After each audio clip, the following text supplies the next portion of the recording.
Tiniyak ng Department of Budget and Management o DBM na may sapat na pondo ang pamahalaan sa pagbibigay ayuda bunsod ng malawakang oil price hike. At sa kabila ng suspensyon ng buwis sa LPG at kerosene, sinabi ng DBM na walang mangyayaring suspensyon pagdating naman sa diesel at gasolina. Ang mga detalye tinutukan ni Kyle Bulyas. Hindi kasama sa rekomendasyon ng mga economic manager ni Pangulong Bongbong Marcos ang pagsususpende sa excise tax sa diesel at gasolina. Ayon kay Secretary Rolando Toledo ng Department of Budget and Management, mas pagtutuunan anya nila ng pansin ang pagbibigay ng targeted subsidies. Kabilang narito ang pagbibigay ng 10 pesos kada litrong subsidiya sa mga public utility vehicle drivers sa mga piling gasolinahan sa Metro Manila.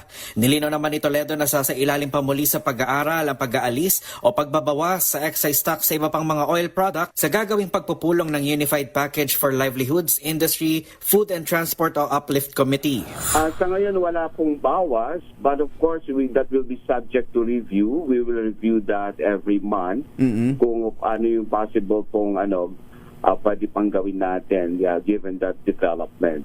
So yun po yun. We will review that policy that the President has decided at together with the DPCC. I-review po namin po yan bago tayo ulit titingnan po talaga pang kailangan ba pa tayo i-suspend ng totally at magbigay lang ng 10 pesos or rather at the same time yung really suspend the excise tax.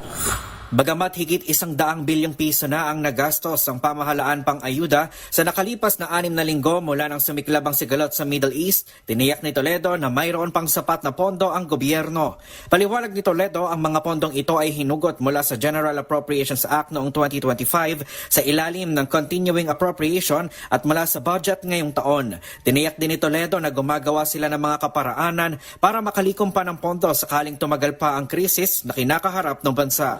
Mayroon pa tayong tinitignan kung ano, other than this, available funding. So, sa amin, on our part, matinitignan po tayo kung paano tayo makakalikom pa. Wherein, mag-i-issue po kami ng circular to, kumbaga ito yung economy measures that we're looking at, na pwede tayo makalikom pa para maging savings po natin, para magamit po natin sa ating pandagdag dito sa ating mga pinipigay na suporta sa ahensya pagbibigay ng para sa kanilang mga programa. Para sa MBC TV Network News, ito si Kyle Bulyas ng DZRH, una sa Pilipinas, una sa Pilipino.